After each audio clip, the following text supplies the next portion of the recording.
Moving on to our guest of honor of Turn the Tide, Reshaping the Future, Minister of State for Finance and Railways, Mr. Bilal Azhar Kayani. Round of applause for our Minister of State for Finance and Railways.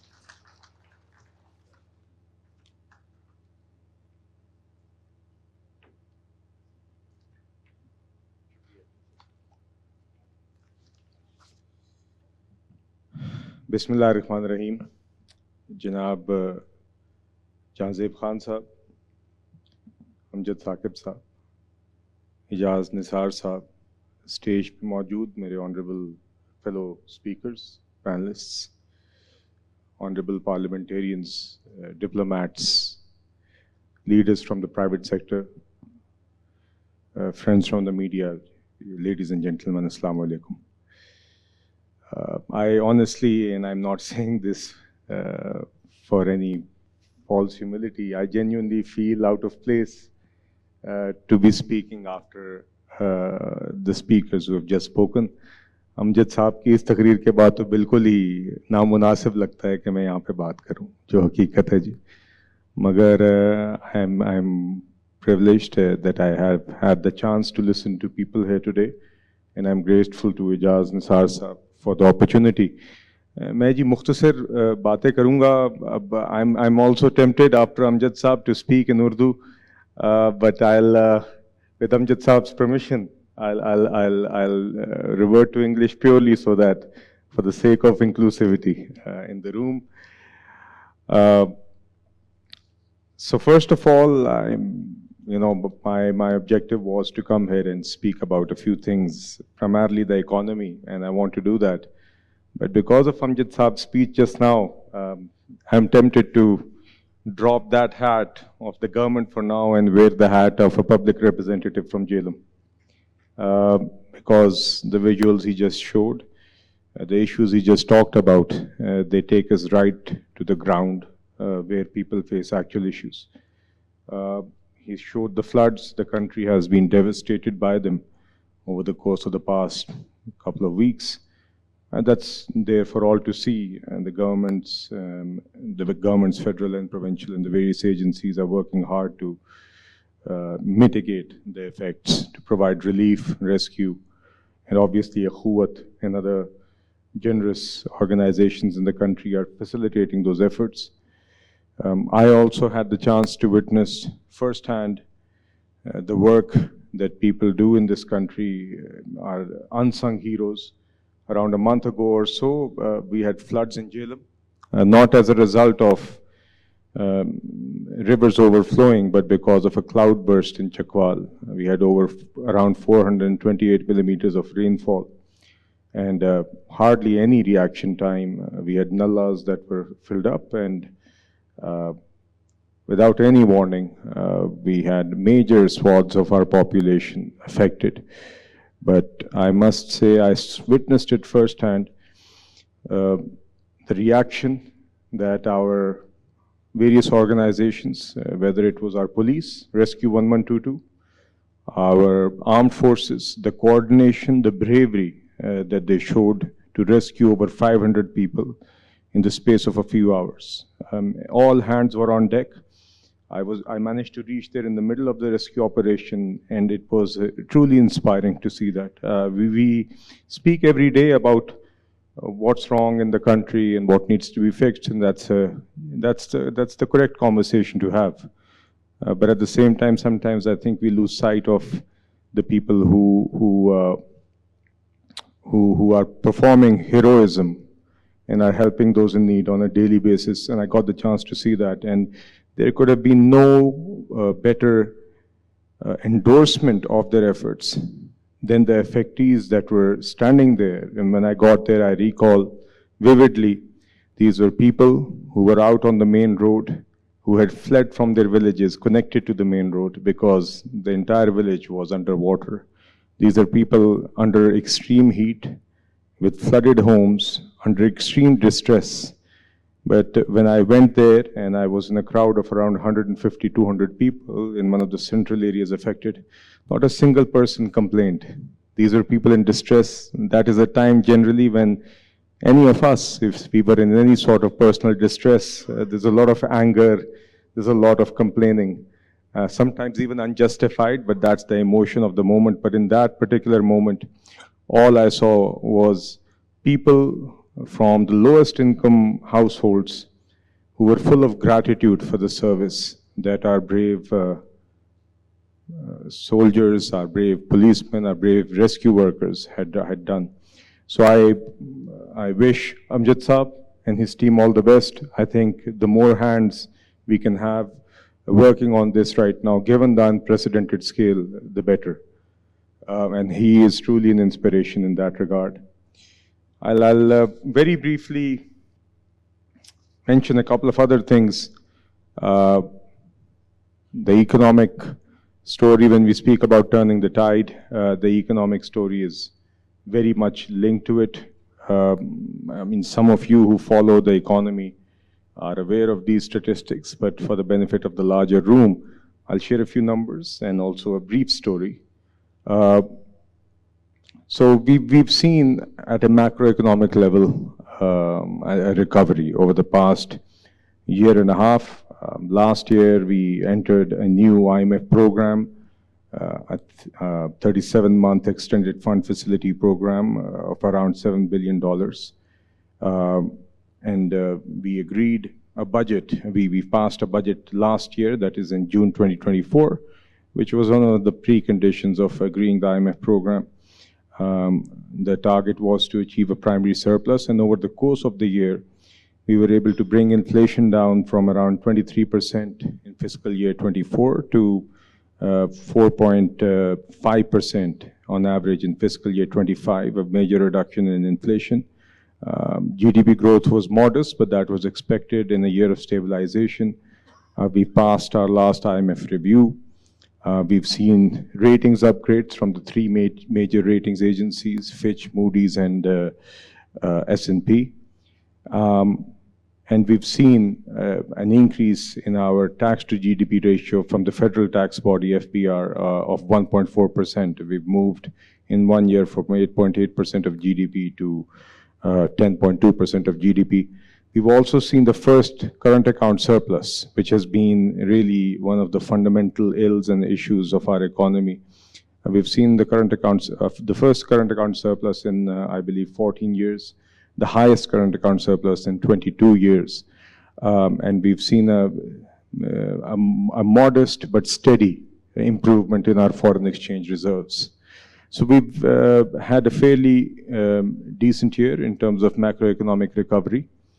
Many people felt that when we passed the budget in June 2024, that the budget target, especially the primary surplus target, would not be achieved, that new revenue measures would be needed, etc. But we were able to achieve the primary surplus target without any major measures. So that's the macroeconomic recovery that we achieved. We achieved some modest export growth. Clearly, we need much more for a sustainable and inclusive economic growth going forward. We've also increased our remittances. But the question is, where do we go from here? Because I think there are many people in this room who've been at these conferences who've heard something similar in the past. We've had boom and bust cycles. We go into an IMF program, we achieve certain macroeconomic stability, and then it's only a matter of time before we return to another one. So really the aim, as the Prime Minister emphasizes again and again, is to ensure that we don't end up in an IMF program again. So how do we do that? And the answer is exports, exports and exports. We really have to build our capacity as an economy to sustainably earn foreign exchange reserves. Every time our economy grows above 4 or 5% of GDP, we face foreign exchange problems, our imports rise, and our capacity to earn foreign exchange reserves in the form of either exports or remittances is not able to match that pace, which leads to a decline in our reserves, and we end up having to approach the fund again. So to that end, the Prime Minister and the government is totally focused. Mr. Janzeeb Khan mentioned the role of the SIFC briefly. He mentioned what the government is focusing on, some of the sectors that the government is focusing on. Just a few days before the Prime Minister departed for China for the SCO summit, he held a meeting of the National Export Development Board, which is the main national forum for focusing on exports. Sectors have been identified, and we're making a real push to ensure that for those specific sectors, including agro-food, which Janzeeb Saab also mentioned, that we're able to really make sure that we cut the red tape. We understand what is needed on the ground at the business level to ensure that we're able to reap the benefits of exports as quickly as possible. The second major component of our reforms are the tariff reforms. As many of you are aware, Pakistan in this recently passed budget has announced drastic tariff reforms of the sort that I don't recall in a long time. We are a country that has traditionally had high tariff barriers, but the new tariff policy that has been announced envisages a major reduction in tariffs over the course of 5 years in 5 steps. We have 3 types of tariffs in this country. We have customs duties, we have additional custom duties, we have regulatory duties. And the objective of these tariff reforms is that after 5 years, we will have no such thing as regulatory duties in the country. They will be completely eliminated. There will be no such thing as additional customs duties in the country. They will be completely eliminated. And we will have a maximum slab of 15% for customs duties. So that's a major reduction, and steps towards that 5-year journey have already been taken in this budget. We firmly believe as a government that this will lead to an increase in competitiveness, that this will lead to an increase in global integration. Again, I remember Janzeeb Saab mentioning these phrases. So that's only possible when we bring these tariff walls down, when we make our economy competitive, when we reduce the cost of raw materials and inputs, when we increase competition in our economy, so that not only are we able to increase the productive capacity of our economy, but also produce products which are sellable at the global stage. One thing I would like to say is that there's a lot of pessimism. One hears a lot of stories. Every day in my role, I'm sure other people in government, we hear people coming and raising genuine issues. And it's our job to listen to them. It's our job to try and address those. Some are more easily addressable more quickly. Some require a bit more time, a bit more effort, policy making, legislation, budgetary measures, etc. But I would like to say that recently it was encouraging to see the Gallup Business Confidence Survey, where 61% of businesses reported, and these are primarily, I called up Gallup and I asked them, what is your sample? Who do you speak to? So they speak to small businesses, primarily small and micro businesses, businesses employing 5 people or 20 people. That's the majority of their sample.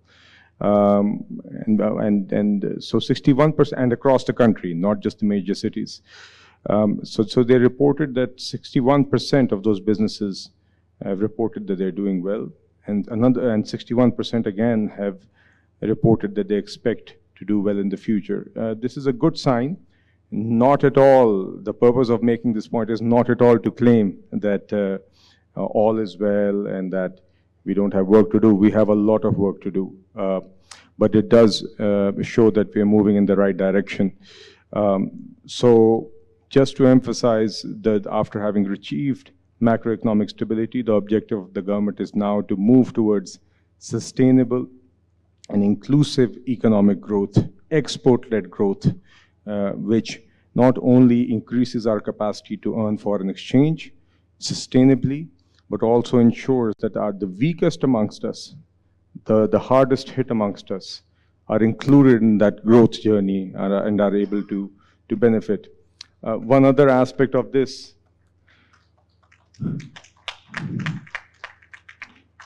One other critical aspect of this, and again, this is quite timely in this aspect, this session, is, as you're aware, the NFC discussions are about to start very soon. The government has announced the National Finance Commission. That is the forum where the finance minister of the federal government and the finance ministers of the provincial governments, assisted by technical experts, sit down and they review the various components of federal and provincial finances, the vertical distribution between the federal government and the provinces, the horizontal distribution amongst the provinces, and other things. So this is usually a consensus-based exercise. The last NFC award was in 2010, and we've been carrying the state using that formula till now. This is a moment to review it. I think that it will be great if all provincial governments and the federal government, assisted by forums like this, assisted by input from the private sector, are able to really review those formulas, those schemes with an open mind, to ensure that we are able to come up with a perhaps even more optimal formula for how resources should be distributed, for what sort of factors should go into horizontal distribution, and to ensure that the funds and the resources reach those most in need. One of the more critical aspects of that will be the Provincial Finance Commission awards, which have never happened. We've seen devolution of power to the provinces from the federal government, but that further devolution that was supposed to go down to the third tier of government has never really meaningfully happened in any province in the country. I think it's critically important, both the Provincial Finance Commission awards, as well as the establishment of truly representative and truly empowered local governments is the way forward. That I genuinely believe, as a humble student of our politics, of my own constituency, of the issues every day that we see here, that truly is one of the solutions, not the ultimate solution. There is no silver bullet for any of these issues, but I truly genuinely believe that is where we will really be able to move forward quickly, meaningfully, in terms of addressing the issues that people actually face on the ground in terms of service delivery and basic necessities on a daily basis. I would like to make one remark very quickly. I see the lady standing beside me, which is a sign that I've completed my time. But I would, with her permission, I would like to very briefly comment regarding what Mr. Galadari said.